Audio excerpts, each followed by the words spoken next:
आप लोगों को हिंदी आज से आपकी हिंदी स्टार्ट हो रही है। फर्स्ट क्लास है। फर्स्ट क्लास का टॉपिक है वर्णमाला। वर्णमाला वर्णमाला वर्णमाला में हम लोग जब भी कभी किसी भाषा का अध्ययन करते हैं तो उस भाषा की सबसे छोटी इकाई का अध्ययन करते हैं। सबसे छोटी इकाई से प्रारंभ करके फिर हम उस भाषा के अंदर आगे पूरी डिटेल में जाते हैं। तो भाषा की सबसे छोटी इकाई जो होती है वो ध्वनि होती है और इस ध्वनि को ही हम वर्ण कहते हैं।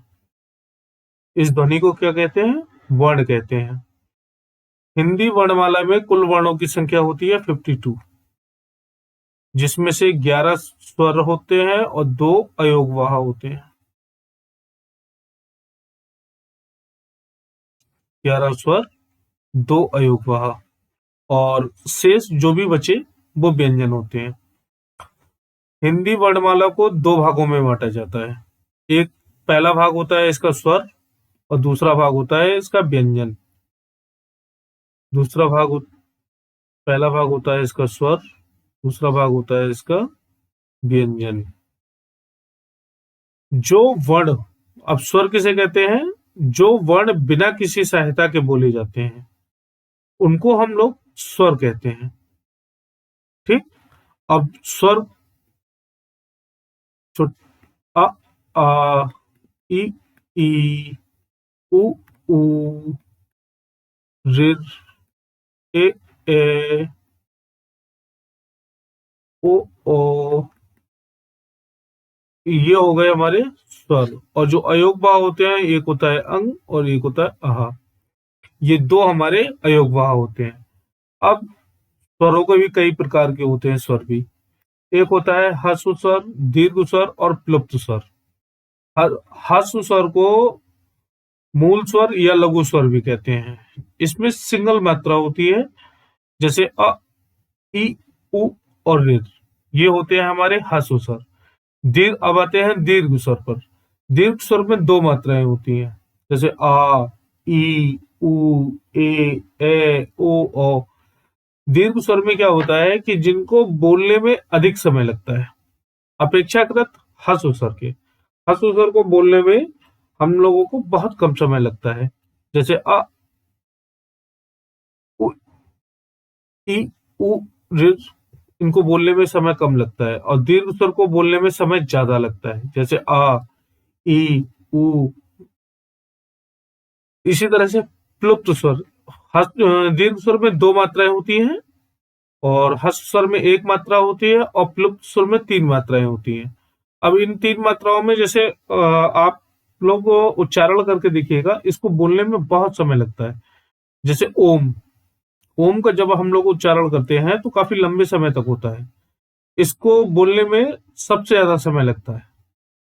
जिन स्वरों के उच्चारण में बहुत कम समय लगे वो होते हैं मूल स्वर, जिसे ह्रस्व स्वर भी कहते हैं या लघु स्वर भी कहते हैं। और जिन स्वरों के उच्चारण में ह्रस्व स्वरों की अपेक्षा अधिक समय लगता है उनको हम लोग दीर्घ स्वर कहते हैं, जैसे आ, जैसे ई, उ। ये इनमें आवाज थोड़ी खिंचती है, देरी तक बोली जाती है, तो इनमें जब अधिक समय लगता है तो इनको क्या बोलेंगे? दीर्घ स्वर। और जिन स्वरों को उच्चारण में ह्रस्व स्वर और दीर्घ स्वर से भी अधिक समय लगता हो वे कैसे होंगे? प्लुप्त स्वर, जैसे ओम। स्वरों की संख्या टोटल 11 जैसा बता दी गई थी और अयोगवाह 2। उस अनुस्वार के लिए हम लोग इस तरह के साइन का प्रयोग करते हैं। शिरोरेखा के ऊपर एक बिंदी लगा देते हैं, ये अनुस्वार होता है। और विसर्ग के लिए हम लोग इस तरह के साइन का प्रयोग करते हैं। ये साइन जो है ये विसर्ग का है। ये आप लोगों ने कई जगह पर डिफरेंट डिफरेंट जगह पर प्रयोग किया जाता है और ये सबसे ज्यादा संस्कृत भाषा में प्रयोग किया जाता है। अब स्वरों का वर्गीकरण। स्वरों के वर्गीकरण में जब हम लोग आते हैं, स्वरों का वर्गीकरण। अब मूल स्वर, ह्रस्व स्वर या लघु स्वर, ये कितने होते हैं? ये होते हैं आपके 4, अ, ई, उ और ऋ, जिनको बोलने में कम समय लगता है। दीर्घ स्वर कौन कौन से होते हैं? अ, ई, उ, ए, ए, ओ, औ। ये होते हैं हमारे दीर्घ स्वर। अब दीर्घ संधि स्वर, ये या सजातीय स्वर, तो ये होते हैं अ, ई और उ, ये होते हैं सजातीय। उसके बाद में आ जाता है हमारा विजातीय। सजातीय मतलब एक जैसे, विजातीय मतलब अलग टाइप के। तो ये होते हैं ए, ओ, औ। ये होते हैं हमारे विजातीय स्वर। ठीक है। अब संयुक्त व्यंजन, संयुक्त स्वर या स्वरों का निर्माण, जो ये ए ओ हैं, ये संयुक्त स्वर हैं। इनका निर्माण कैसे हुआ है? आ के साथ में जब ई मिला दी तो ए बन गया। आ के साथ में जब ए मिला दिया तो ए बन गया। आ के साथ में ऊ मिला दिया तो ओ बन गया। और आ के साथ में जब ओ मिला दिया तो औ बन गया। ये जो है, ये आपको व्यंजन में भी देखने को मिलेंगे जहां पे संयुक्त व्यंजन आते हैं। इसी तरह से ये चारों जो होते हैं, ये संयुक्त स्वर होते हैं।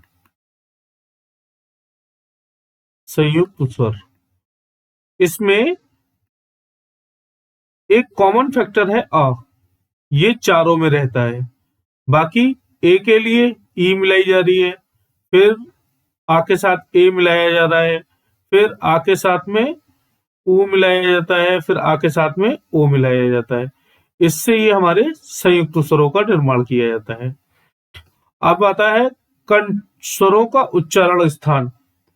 अब उच्चारण स्थान का मतलब क्या होता है? हम लोग जब अपने मुख से किसी भी चीज का उच्चारण करते हैं तो उन चीजों का कहां कहां से उच्चारण होता है।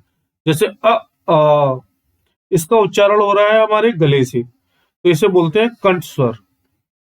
अब तालव्य स्वर कौन से होते हैं? ई। जब इन स्वरों का उच्चारण होता है हमारे तालु से, तो ये होते हैं तालव्य स्वर। ओठ स्वर, यानी कि जिन स्वरों का उच्चारण हमारे ओठों से होगा तो उनको बोला जाएगा ओष्ठ स्वर। उ, मूर्धन्य स्वर, ऋ, कंठ तालव्य, इसमें हमारे कंठ का और तालव्य का दोनों का प्रयोग होगा, तो वो होंगे कंठ और तालव्य स्वर। जैसे ए, कंठ ओष्ठ स्वर, जिसमें हमारे कंठ का और होठों का दोनों का प्रयोग होगा, वो होंगे कंठ ओष्ठ स्वर। जैसे ओ। जीभ के आधार पर स्वरों का उच्चारण स्थान, जो हमारी जीभ होती है, इसके आधार पर स्वरों का उच्चारण स्थान कैसे होता है? अग्र स्वर, जीभ के अग्र भाग से, यानी कि जीभ के आगे वाले हिस्से से जब हम किसी भी उसका उच्चारण करेंगे वर्ण का, तो वो होगा अग्र स्वर। जैसे ई, उ, ई, ए, ये होते हैं अग्र स्वर।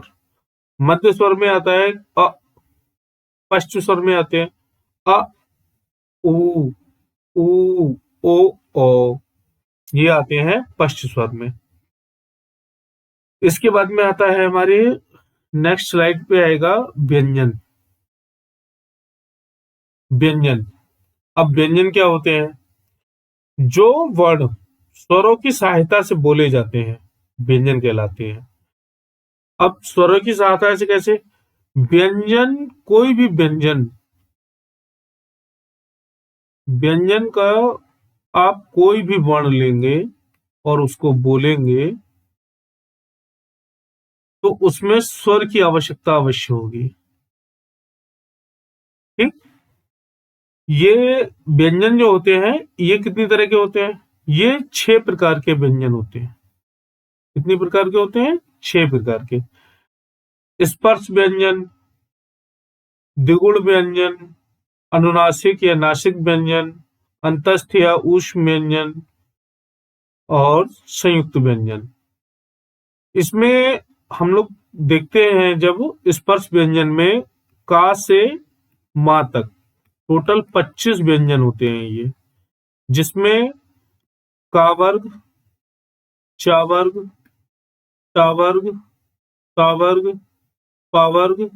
इसके लिए एक बहुत अच्छा दोहा है, ऐफन कमल चक्र टंकारा, ऐफन कमल चक्र टंकारा,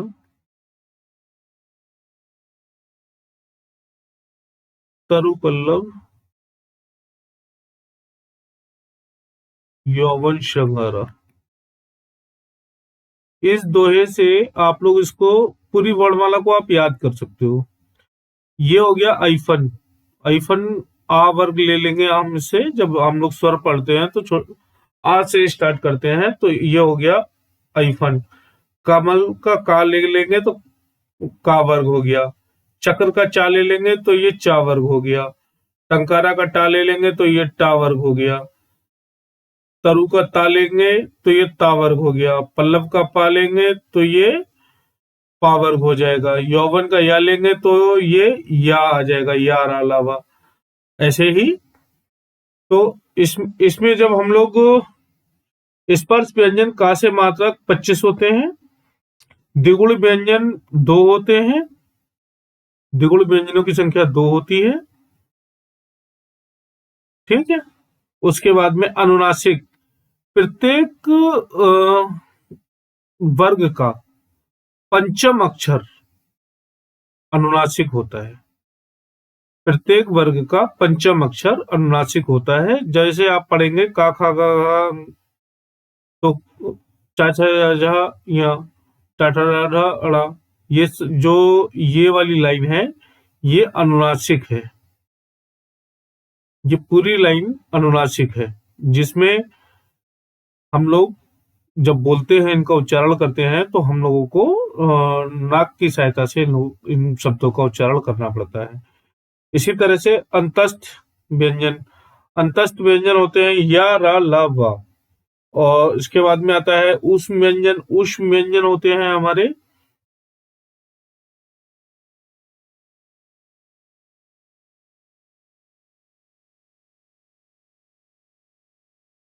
श, स, ह। ये हमारे उष्म व्यंजन होते हैं। संयुक्त व्यंजन होते हैं छ, त्र, ज्ञ। ये संयुक्त व्यंजन क्यों बोले जाते हैं? क्योंकि ये किसी न किसी की सहायता से बनाए जाते हैं, इसलिए इनको हम लोग संयुक्त व्यंजन बोलते हैं। अब देखिए वर्ण तालिका देख लीजिए आप लोग। वर्ण तालिका में स्पष्ट हो रहा है कि ये जो स्पर्श व्यंजन है ये का से लेके मा तक है। इनकी टोटल संख्या जो है वो 25 है। इनकी टोटल संख्या कितनी है? 25। उसके बाद में इस तालिका की जो पंचम लाइन है, ये पंचम लाइन कैसी है? अनुनासिक लाइन, अनुनासिक व्यंजन। ठीक। का वर्ग बोला जाता है कंठ से, चा वर्ग बोला जाता है तालव्य से, तो यानी कि तालु से। टा वर्ग मूर्धन्य होता है, यानी कि इसमें जितने भी पंचम अगर लाइन को छोड़ दिया जाए तो बाकी सब इसमें मूर्धन्य व्यंजन होते हैं। तावर्ग जो होते हैं वो दंत व्यंजन होते हैं, और पावर्ग जो होते हैं वो ओष्ठ व्यंजन होते हैं। ओष्ठ व्यंजन यानी कि ये ओठों से बोले जाते हैं। इसके बाद में हमारी अगली आती है अल्प प्राण, महाप्राण, सघोष, अघोष। ये जो है हमारे अल्प प्राण, महाप्राण, सघोष, अघोष, ये परीक्षाओं में काफी पूछे जाते हैं। प्रत्येक वर्ग का पहला और तीसरा, पहला और तीसरा, पहला ये हो गया, तीसरा ये हो गया, पहला और तीसरा, और इसके बाद में ये आता है पांचवा। ये होते हैं हमारे अल्प प्राण। प्रत्येक वर्ग का पहला, तीसरे और पांचवी लाइन ये होती है अल्प प्राण। उसके बाद में आते हैं महाप्राण। अब जो बाकी बचा वो महाप्राण में है। बच्चा कौन सा बचा है? ये दूसरे, ये बचा और ये बचा, ये होते हैं हमारे महाप्राण। यानी कि प्रत्येक वर्ग का पहला, तीसरा और पांचवा, ये जब हम लोग पढ़ते हैं तो ये आएंगे अल्प प्राण में, और दूसरा और चौथा होगा तो वो आएगा महाप्राण में। अब अघोष और सघोष क्या होता है? प्रत्येक वर्ग का पहला एवं दूसरा अघोष कहलाता है। पहला और ये जो दोनों लाइनें हैं ये अघोष की हैं, पहला दूसरा। उसके बाद में दूसरा, तीसरा, चौथा और ये पांचवा, ये जो है ये सघोष की होती है। ये लाइनें जो हैं ये सघोष की हैं। तो इसमें कंफ्यूजन की स्थिति ना रहे, एक तरह से इसको हम लोग और देख सकते हैं। हालांकि हम लोग इसकी डिबेट में नहीं जाएंगे। जितने ये विषम है, पहला, तीसरा, पांचवा विषम है। इसको याद करने का तरीका, विषम जो है वो अल्प प्राण में आ जाएंगे और सम जो है वो महाप्राण में आ जाएंगे। अब इसमें डिबेटेबल नहीं, 2 दूनी 4, बस एक कॉमन सा फैक्टर ले लो, इससे ज्यादा नहीं। उसके बाद में ऐसे ही अघोष में और सघोष में, अघोष में फर्स्ट 2 अघोष में चली जाएंगी ये, और बाकी की जो बची हैं वो सघोष में चली जाएंगी। इसके बाद में आते हैं हम लोग अंतस्थ।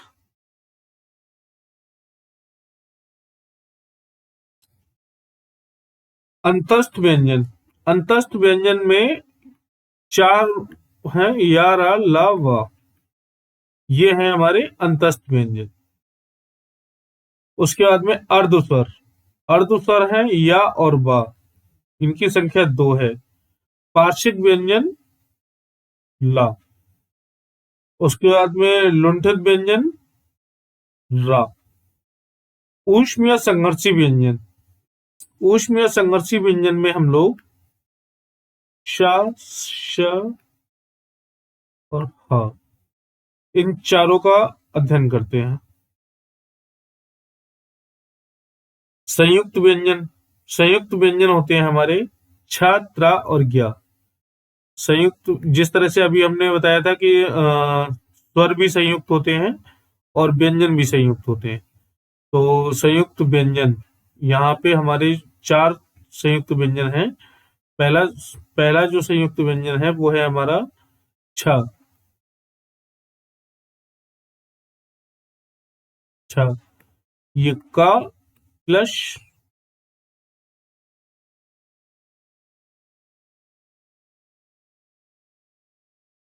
चा से मिलके बनता है छ।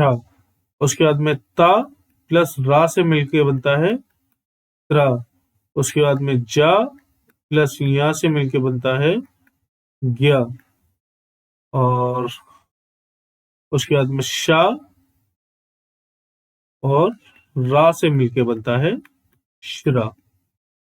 ठीक है, जिस तरह से 4 संयुक्त स्वर थे उसी तरह से ये 4 संयुक्त व्यंजन है। ठीक है, ज्यादातर क्वेश्चन संयुक्त स्वरों से या संयुक्त व्यंजनों से आएंगे। वो ये पूछ सकते हैं क्वेश्चन में, जैसे छा दे दिया उन्होंने कि ये किससे मिलकर बना है संयुक्त व्यंजन, या उन्होंने कोई भी स्वर दे दिया या कोई भी व्यंजन दे दिया तो उसको वो पूछ सकते हैं कि ये किससे मिलकर के बना है। अब आते हैं स्वरों, वर्णमाला का पूरा सार जो मोस्टली आपको कंप्लीट होना ही चाहिए। स्वरों की संख्या कितनी है? टोटल 11। अयोगवाह कितने हैं? 2।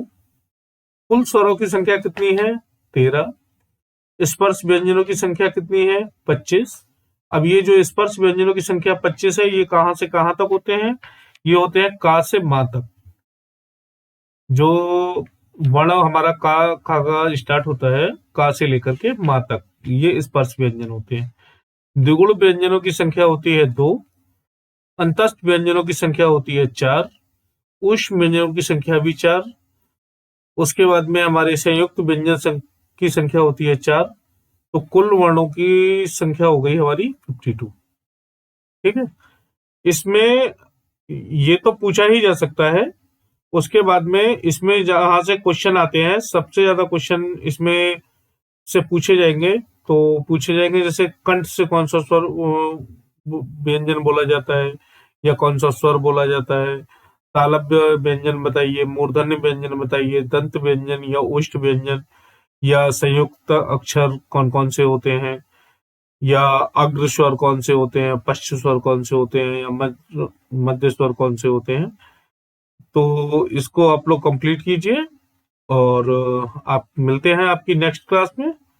इसके इससे संबंधित अगर कोई भी डाउट या कोई भी क्वेरी हो तो आप लोग कमेंट बॉक्स में अपने कमेंट दे सकते हैं। Thank you.